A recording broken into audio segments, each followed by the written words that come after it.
मन को विचार के द्वारा दोष पैदा करके या इधर राग पैदा करके प्रभु की तरफ हटाओ। दूसरी बात ये, नियम की बड़ी मार मन पे पड़ती है। मन को मारने के लिए नियम का बहुत पालन करना जरूरी है। आप अपनी दिनचर्या ऐसी बनाएं, या गुरुजनों से जो पास हुई दिनचर्या, आपके पास प्रातः काल से शयन काल तक 1 मिनट भी खाली नहीं होना चाहिए। जो अभी तक चर्चा हुई वो पूरे संसार में दोष दृष्टि करके भोगों के प्रति या प्रभु पे महत्व बुद्धि करके छोड़ दो, राग छोड़ो। वास्तविक कहीं सुख नहीं है। आप लोग देख लीजिए, विवेक से देख लीजिए, अभी तक सब वही करते रहे जन्म जन्मांतर। अब हमको मन की ये जो बलवान वृत्ति है, प्रमथन स्वभाव वाली वृत्ति है, इस पर अंकुश करना है। कैसे करना है? प्रातः काल जगने से लेकर शयन तक 1 मिनट भी आपका खाली नहीं होना चाहिए, आपकी दिनचर्या में होना चाहिए। नियमित दिनचर्या बनवा लीजिए या बना लीजिए अपने बड़ों से, अपने पूज्यजनों से पास हमारी ये दिनचर्या। जीवन में उसका उल्लंघन नहीं होना चाहिए। ऐसी दिनचर्या नहीं, कागज वाली दिनचर्या नहीं, आपकी वास्तविक दिनचर्या जो है वही होनी चाहिए। जिस समय जो आदेश हुआ है कार्य का, आपको उसी समय वही कार्य करना है। इससे मन तुम्हारा मरेगा। मन के अनुसार यहां क्या है कि रोज सुनते, आज नहीं सुनेंगे सत्संग, क्या है सुबह तक रोज वाणी पाठ में जाते, नहीं जाएंगे, 6 बजे तक सो रहे हैं, शाम के रात्रि तक, या जैसा, ये ठीक नहीं। चलो आज ऐसा कर ले, नहीं ठीक नहीं। जो नियम दिया गया वैसे ही चलो। अगर नियम से चलोगे तो उससे लाभ क्या मिलेगा? एक तो परमानंद की तरफ बढ़ रहे हो, दूसरी बात आपका मन मरेगा। मन नियम से मरता है। इस मन का स्वभाव बदल जाएगा यदि आप नियमवर्ती बनोगे। मन आपके अधीन होगा। नियम बनाओ आप। नियम अगर आपने नहीं बनाया तो परमार्थ की चढ़ाई पर नहीं चढ़ सकते हो। परमार्थ में आज तक उसी को लाभ मिला है जो नियम से चला है। किसी ने पूछा किसी से कि क्या नियम है आपके, तो उनका, हमारे संप्रदाय में तो नियम है ही नहीं। गजब की बात कह दी। यहां का जो नेम है वो प्रेम से शासित है। प्राण चले जाएं पर वो नेम छोड़ सकते हैं?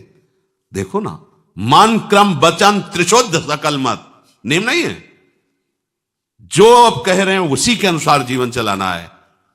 प्रियालाल के सुख का नेम, प्रियालाल के नाम जप का नेम। प्रियालाल हमारे कोई नियम ही नहीं, मतलब खाओ पियो पड़े रहो केवल से। आप समझो, समझ के बोलो, ऐसे किसी को मत बोलो। परमार्थ में आज तक जिसको भी लाभ मिला है नियम से चलने वाले को प्राप्त हुआ है। इष्ट आराधना में जो जो आपको नियम मिले हैं उनमें शिथिलता नहीं होनी चाहिए, और बहुत काल तक एक नियम में चलने वाले को सिद्धि प्राप्त हो जाती है। जिस स्थान पर, जिस आसन पर, जिस समय पर जो मंत्र जितना, वो नियम होना चाहिए। ऐसा नहीं कि आज 20 माला जप लिया तो कल 10 माला जप कर लिया तो 2 दिन जपा ही नहीं फिर आगे, ऐसे नहीं होता। एक नियमानुवर्तिता। 5 मिनट का भी अंतर आपके नियम में जब नहीं पड़ने लगेगा, नियमित नियत समय, यह संतों में देखा गया है। 6 बजे उठना, 6 बजे शयन, 6 बजे उनकी जो दिनचर्या, एक दिन अगर देख लो तो दूसरे दिन तुम कह सकते हो इस समय ये साधन कर रहे होंगे, क्योंकि उनका नियम है, वो वैसे मिलेंगे। बड़े बड़े महापुरुषों में देखा गया है। ये 2 बजे के जगने का समय तो मतलब जैसे लगभग विषयी पुरुष सब सोते हैं, ऐसे लगभग जो भगवत प्राप्ति की लगन वाले साधु 2 बजे जग जाते हैं सब। ये नहीं, कोई आश्चर्य की बात नहीं है। हमने देखा है गंगा के किनारे, जैसे ब्रह्म 2 बजे शुरू हो जाता है, कुआं से जल अर्चना और सब दिनचर्या, गंगा नहाने के लिए फिर जाना, बाद में यहीं से स्नान करके फिर बाद में गंगा स्नान करने जाना।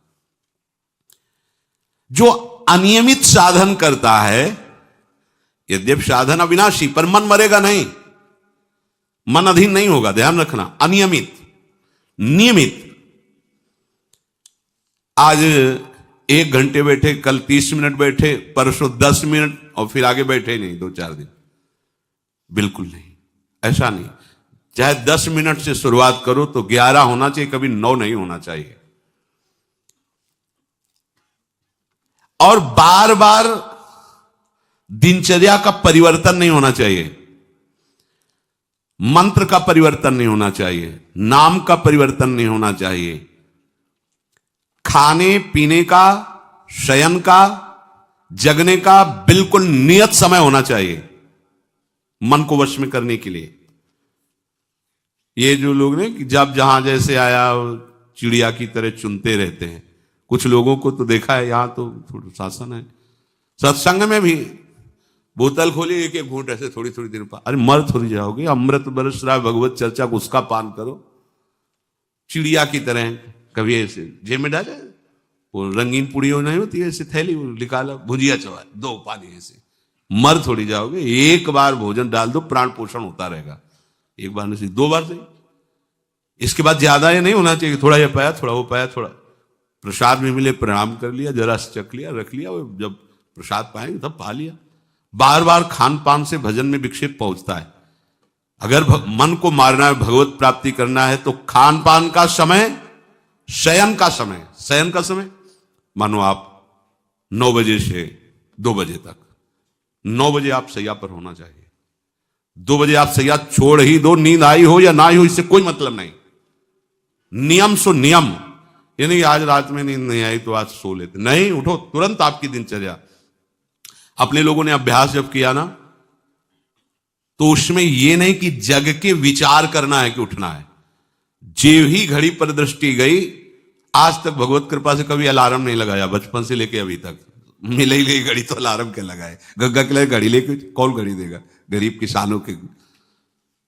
एक समय निश्चित 5-10 मिनट के अंतर की बात नहीं कहते, तुरंत वस्त्र हटाओ, तुरंत। ये नहीं कि ओढ़ के ध्यान करेंगे, वो ध्यान नहीं होगा, वो सो जाओगे। वो पहले अगर सर्दी के समय हटा दिया, ऐसे खुले बैठो, ठंडी लगेगी। अब नाम जप करो जितनी देर तुम्हारा नियम हो, नहीं तो चलो अपना शौच स्नान पवित्रता, फिर उस शयन वाले आसन पे ना बैठे।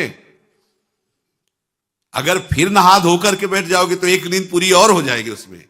और प्राय लोग यही करते हैं ना कि पहले तो बोले नहाने धोने की जरूरत नहीं, नाम जप कर लेंगे, उसी में बैठे। ओढ़ के अगर बैठ गए तो सूर्य उदय हो गए, कितने नाम जपा उनको खुद पता नहीं, क्योंकि वो कम्बल की उसमें, या नहा के जल्दी से उड़ के बैठ गए फिर सो गए। ऐसे साधना नहीं होती। स्नान करने के बाद फिर आसन में बैठ कर बहुत साधारण अवस्था, ऐसा नहीं कि खूब गरम गरम कंबल ऐसे ओढ़, नहीं, ठंडी लगनी चाहिए, शांत बैठ, आंख खुली, ध्यान नहीं करना चाहिए, आंतरिक ध्यान करो। आंख मूंद ली ना तो सुषुप्ति में पहुंच जाओगे। ध्यान पूर्वक ऐसे, जैसे चातक स्वाति की बूंद को निहारता है। भागवत में आया कि कैसे सुनता होना चाहिए, वक्ता के प्रति चातक दृष्टि से देखते हुए एक एक शब्द श्रवण इंद्री से वो पान कर रहा है, ऐसे शांत तो एकदम देखते हुए ऐसे पान। श्रुता सोई परम सुजान, सुनत चित्त रति करे। आपके वस्त्र पहनने का ढंग, चलने का ढंग, बोलने का ढंग सात्विक होना चाहिए। सोमवार को अमुक रंग का, मंगल को अमुक रंग का, बृहस्पति को अमुक रंग का, ऐसे चलने की भी अलग अलग स्टाइल, अलग अलग से डालना। कब अगर भगवत प्राप्ति करनी है तो सात्विक चाल हो, सात्विक भाषा हो, सात्विक वस्त्र हो। इनका भी बहुत प्रभाव पड़ता है, वस्त्रों का भी प्रभाव पड़ता है, चाल का भी प्रभाव होता है। अभिमान की चाल देखना, छाती में हड्डी हड्डी पर फैला के चल रहे मानो सूरवीर है, हाँ, जांघ में मांस नहीं है, केवल पैंट दिखाई दे रहा है, बात ऐसा अभिमान है, ऐसे टांग चला मानो। ये सब नहीं, सात्विक वृत्ति से चलो, सात्विक कपड़े पहनो। ऐसा नहीं कि अब लाल ही पहनना है तो अमुक कंपनी का आना चाहिए, लाल रंग का या पीले रंग का। कितने का स्वेटर, बोले 1,70,000 का है। अपना जीवन सात्विक हो, सात्विक वस्त्र भी वस्त्र आभूषण, और हमारा चलना भी सात्विक हो, हमारा बोलना भी सात्विक होना चाहिए। अब इसके बाद उपासक को देखो, ये तो नियमावर्तिता हुई, अपने मन के ऊपर हर समय दृष्टि रखनी। उपासक शब्द इसीलिए है, विषयी पुरुष नहीं रख सकता। उपासक को हर समय मन पर दृष्टि रखना है, क्या सोच रहा है, ऐसा क्यों सोच लिया इसने, ऐसा क्यों प्रेरणा है, क्या हमारा भोजन गलत हुआ, क्या संग गलत हुआ, क्या हुआ, पूरी जांच हो रही। आप सच्ची मानना, प्रारंभिक बात तो अलग है कि मन पूर्वश, नहीं तो ऐसा नहीं है कि काम के विषय में सोचने लगे, ये लोभ के विषय, ऐसा नहीं है। आपका संग गलत हुआ, आपका दर्शन गलत हुआ, आपका गलत श्रवण हुआ, भोजन गलत हुआ तो ही हो सकता है। नहीं, ऐसे नहीं कि भगवत चिंतन की धारा में बीच में काम आ जाए, बीच में क्रोध आ जाए। प्रारंभ में तो ऐसा होता है, लेकिन आगे बढ़े हुए उपासकों को फिर ये दिनचर्या में अपनी जांच करनी, क्या गलत हो गया, आज क्या खाया जो हमारे मन में ऐसे विचार आ रहे हैं, आज किसका संग किया जो हमारे मन में ऐसे विचार आ रहे हैं। यद्यपि बड़ा कठिन है मन की जांच करना, क्योंकि हम मन ही बने हुए हैं, तो जांच क्या करेंगे। जांच तो वो कर सकता है जो थोड़ा मन से अलग हटा है ना, दृष्टा भाव देख रहा है मन को। हम तो मन ही बने हुए हैं, जो वो चाहता है वो हम चाहते हैं। देखो ना, बहुत बातचीत से समझ में आता है। आज हमारी ये खाने की इच्छा है, आज वहां जाने की इच्छा है, तुम्हारी थोड़ी, वो मन की है। थोड़ा अलग हट करके देखो, फिर उसमें निर्णय करो, सही है या गलत। जो जो विचारों में आप सपोर्ट दे देंगे वो मन के संस्कार बन जाएंगे। आप सपोर्ट नहीं देंगे तो संस्कार नहीं बनेगा। ये बहुत खास बात है। जब आप भजन में बैठे हो, साधन में, या चलते फिरते उठते बैठते, ये जो शास्त्र विरुद्ध गंदी स्फुरणा दे, आप बिल्कुल इसको सपोर्ट मत करना, नहीं ये संस्कार बना देगा। फिर वो आपके न चाहने पर भी आपको परेशान करेगा। और यदि आप बिल्कुल उदासीन रहे, जैसे पागल आदमी पीछे बोलता चला जाए, आप कुछ मत बोलो, वो दूसरी दिशा में चला जाएगा, ऐसे ही मन शांत हो जाएगा आपका। ये आपको फेंकता, आप परेशान मत होना, ये फेंकता रहेगा जो उसने जमा किया है, फिर शांत हो जाएगा, फिर नष्ट हो जाएगा, उसका विषय स्फुरण नष्ट हो जाएगा।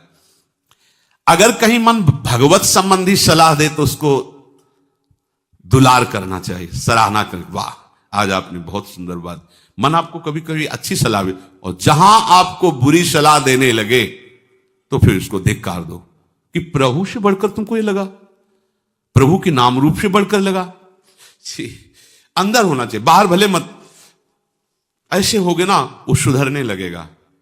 बस ये अच्छे से ध्यान रखो, जब ये गलत प्रेरणा करे तो या तो एकदम उदासीन, और या फिर इसको डांट लगा दो, प्रभु की तरफ चलना है, क्या गंदी बात अंदर।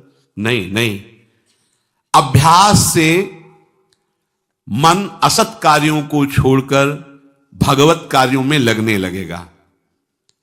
धीरे धीरे जब इसको स्वाद मिलेगा तो पूरा का पूरा ये आपके अधीन होने लगेगा। ऐसा नहीं है कि मन वश में नहीं, मन वश में की वश की बात, मन की ताकत नहीं होती कि विषयों में चला जाए। आप करके तो देखो भजन, नहीं ऐसा होता तो पूरा जीवन बर्बाद हो जाए। फिर वो मन ही वश में नहीं होता फिर क्या, नहीं ऐसा नहीं। पूरे जीवन को पढ़ा है। साधु की सबसे बड़ी पढ़ाई मन की होती है, वो मन को पढ़ता है, पूरे जीवन मन को पढ़ा है उसने, देखा है मन अब क्या परिवर्तन, अब क्या परिवर्तन, अब क्या स्थिति, अब क्या स्थिति। सच्ची मानिए, एक दिन मन मनमोहन बनकर के अनुभव करा देता है, कहीं और अनुभव नहीं होता, इसी में अनुभव होता है। निहाल कर देता है, धन्य धन्य कर देता है। बस इसके असत वासनाओं, असत चेष्टाओं, असत स्फुरणाओं का आप साथ न दें तो ये आपसे अलग हो नहीं सकता, ये भगवदानंद में डुबो देगा। इसे अधिक से अधिक भगवत चर्चा सुनाओ, इसे अधिक से अधिक प्रभु की छवि के दर्शन कराओ। देखो, भरो, मन में भरो, खूब भगवत चर्चा करो। प्रभु की श्री विग्रह, आप जिस कमरे में शयन करते हो उस कमरे में कहीं भी कोई सांसारिकता नहीं होनी चाहिए। परिवार की फोटो या किसी अन्य आकर्षणकारी वैभवशाली की फोटो, ऐसा नहीं, या कोई अपने आराध्य देव गुरुदेव संत भगवान, एक से एक भगवत प्रेमी महात्मा, उनकी संतों की छवि, प्रियालाल की छवि, जिधर दृष्टि जाए भगवत स्मृति में लगा दे। उठते बैठते अपना तो कमरा अंदर से ऐसा ही होना चाहिए, पूरे कमरे में नाम लिख लो, राधा राधा राधा वल्लभ श्री राधा राधा राधा राधा, या लिखी हुई टांग, बहुत आपको लाभ मिलेगा। जिधर अब राधा राधा राधा, अखंड स्मृति। और उस जो आपका वास्तविक साधन कक्ष हो, शयन कक्ष हो, अगर ऐसा हो जाए तो बहुत बढ़िया है, अन्य का प्रवेश ना हो, कोई भी हो, सदगुरुदेव की शिवा, आराध्य देव की शिवा, उसका आप देखना, इसका बहुत बड़ा प्रभाव होता है। कई बार इस बात का अनुभव हुआ कि जैसे बाहर मन विक्षिप्त हो गया किसी बात से, किसी उपासक से, और जे भी एकदम जैसे एकदम बदल गए व्यक्ति, और भजन बड़ी तीव्रता से होने, क्योंकि वहां परमाणु भजन के वो भागवती कक्ष होता है। इसके लिए भाई जी ने भी सावधान किया, अगर ऐसा हो जाए तो मान लो असुविधा है तो कोई बात नहीं, अगर ऐसा हो जाए कि भगवत मार्ग के पथिक का जो वास स्थल है, जहां वो शयन करता है, बैठता है, उसमें संसारिक पुरुषों का प्रवेश ना हो। इसलिए हो सकता शब्द लगाएगा, एक ही परिवार में रहते हो, आप ऐसा झगड़ा करोगे कि हमारे कमरे में ना जाए कोई रिश्ते नातेदार या अन्य परिवार के सदस्य, कठिन हो जाएगा। अगर हो सकता हो तो भगवत प्रेमी महात्मा के सिवा, भगवत भजन करने वाले के सिवा प्रवेश न हो, तो आप देखो कि उस कमरे में ऐसी परमाणु आ जाएगी कि आपका मन वहां प्रवेश करते ही भजन में लगने लगेगा, बड़ी शांति का अनुभव होगा। इसे खूब भगवत चर्चा सुनाओ, भगवत चर्चा करो और भगवत श्री विग्रह के दर्शन कराओ, बड़ा लाभ मिलता है। जिसे आप जहां शयन कर रहे हो, सामने अगर अपने आराध्य देव की छवि हो ना, बार बार बार बार दर्शन का शौक, और कभी कभी तन्मयता एकाग्रता करते हुए अगर शयन कर जाओ तो स्वप्न में वही छवि के दर्शन करते हुए पाया जाता है। एकाग्रता का बड़ा महत्व है। अगर आप नाम में एकाग्र करके सो जाओ तो आप देखो जगते समय आपकी वही नाम चलता मिलेगा। मन के कहने में कभी अपने आप को मत फंसाओ। मन लोभी, मन लालची, मन चंचल, मन चोर, मन के मत चलिए नहीं, ये पल पल में कुछ और, ये भटकाता रहता है। जब तक ये प्रभु की तरफ आपको प्रेरित ना करे तब तक इसको अपना दुश्मन मानकर इसका विरोध ही करते रहिएगा। मन का जैसे अपने दुश्मन के प्रत्येक कार्य पर निगरानी करने वाला दुश्मन के प्रहार से बच जाता है, क्योंकि हर क्षण वो सावधान रहता है, वैसे ही जो उपासक मन पर नजर रखकर इसे दुश्मन के भाव से देखता है वो सावधान रहता है और मन के प्रहार से बच जाता है। जहां कहीं ये उल्टा आपको ले जाने के लिए करे, बस इसकी सुनना नहीं, बिल्कुल इसके विरोध में हो जाना। ये बड़ा बलवान है पर तुमसे बड़ा नहीं, ध्यान रखना, ये तुम ही से बलवान है, तुम ही से खा पी के तुम्ही को पटकेगा अगर इसके अनुकूल रहे। और अगर आप अपने, तो ये इसकी ताकत नहीं आपको गिरा दे, क्योंकि बिना सपोर्ट के आपके कुछ नहीं कर सकता। पक्का आप सपोर्ट मत कीजिए, ये आपका कुछ नहीं बिगाड़ेगा, पर इसका स्वभाव है कि एक क्षण में अपने अनुकूल कर लेना। जहां दिखाया हम आपको ऐसा सुख प्रदान करेंगे, जल रहे हो ना, अभी आनंदित हो जाओगे तो आप दस्तखत कर दोगे, जी बस वो ले गया। आपके दस्तखत के बिना कुछ नहीं कर सकता। कई बार इससे उपासक को हारना होगा, क्योंकि बताया नहीं वो दस्तखत करवा लेगा, पर तुम साहस मत छोड़ना इसके परास्त करने का। सैकड़ों बार ये हराता है। सच्चा उपासक वही है कि गिर करके, हार करके भी उसको हराने का उत्साह न छोड़े। ये हरा देता है, बहुत बार हरा देता है, क्योंकि पूर्वाभ्यासी बहुत दाव पेच जानता है, हमको अपने अधीन किए रहता। कई बार तो ऐसे ढंग से हराता है कि समझे नहीं आता कि मुझे हरा रहा था क्या। जब हार गए तब लगता है हाँ हार तो गए, इसका मतलब हमको हरा रहा था। हिम्मत मत हारना, जीत तुम्हारी होगी, क्योंकि तुम प्रभु के सीधे अंश हो और ये तुम्हारी ताकत से बलवान हो रहा है। दृढ़ता से लड़ो तो दिन दिन तुम्हारा बल बढ़ेगा और मन का बल घटेगा, और यदि इसका सपोर्ट करते रहोगे तो इसका बल बढ़ेगा, तुम्हारा घटेगा। तुम इस पर जिस दिन विजयी हो गए तो ये मन न रहकर श्री कृष्ण हो जाएगा। पर ध्यान रखना, ये बहुत चतुर है, ये कभी डरवाएगा तुमको फिर अपने अधीन करेगा। ऐसा ही होता है, कभी फुसलाएगा, कभी लालच देगा, कभी बड़े सुख का प्रलोभन देगा, परंतु तुम इसके धोखे में मत आना, भूल कर इसका विश्वास न करना।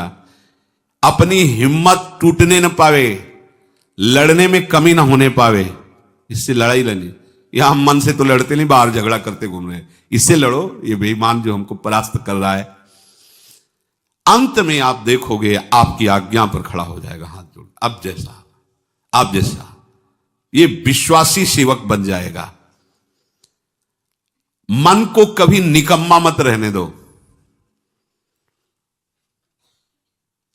अब तो सब हो गया, वाणी पाठ भी हो गया सब, 3 घंटे तो कोई बात है नहीं, 3:30 बजे शाम के जाना है। 3 घंटे में वो इतना मसाला एकत्रित कर देगा कि 3 महीने में तुम सत्संग के द्वारा उतना सामग्री नहीं एकत्रित कर पाओगे उसको हराने के लिए।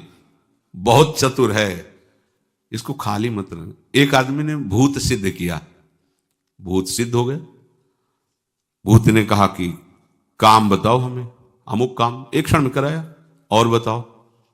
और क्या बताएं? बोले काम नहीं बताओगे तो उठा पटक देंगे तुम्हें, हम तुम्हें मार देंगे हम। वो जो भूत सिद्ध करने के लिए मंत्र दिया था, वो गुरु के पास गया, बोले महाराज वो तो कह रहा मार डालेंगे अगर काम नहीं बताओगे।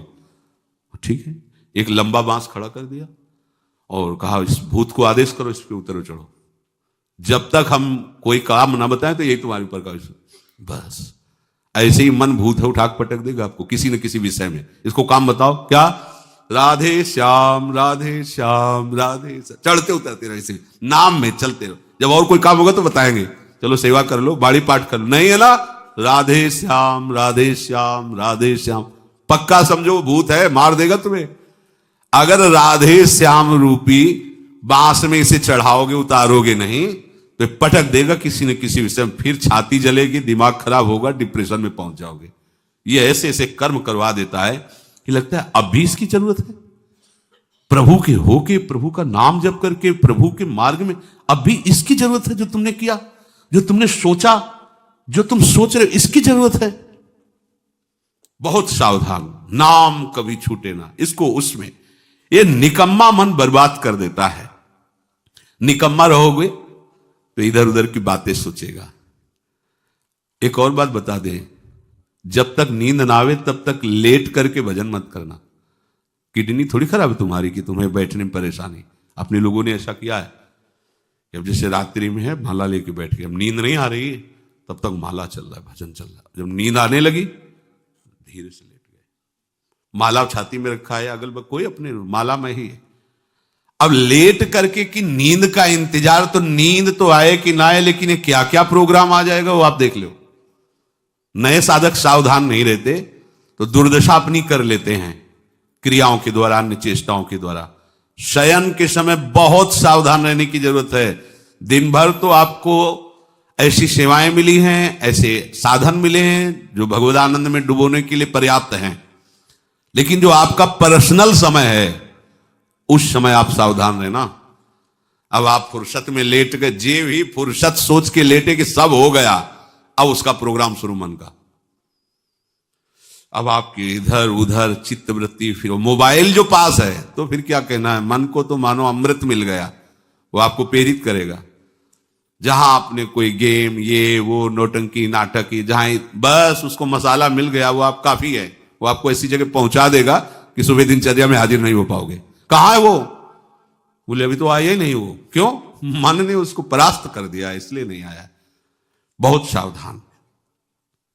ये निकम्मा रहेगा तो बुरी बुरी बातें सोचेगा। खास बात है दिन भर सावधान रह सकते हो माना, लेकिन शयन के समय जब आप अपनी सैया पे गए, अब होश ठिकाने रखो, बिल्कुल सावधान।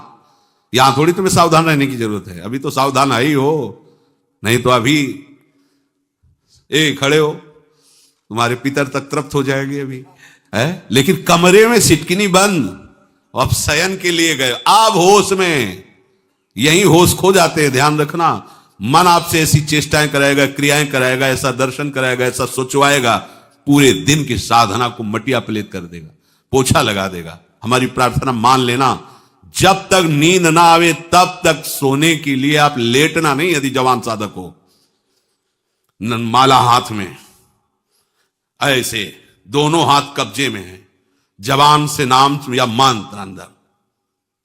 अब थक गए, सो गए तो ऐसे सो जाओ, आपकी शैया परम पवित्र है। अगर घंटा 2 घंटा इंतजार नींद का तो पक्का वो भ्रष्ट करा के रखेगा, पक्का। हमारी बात लिख लो।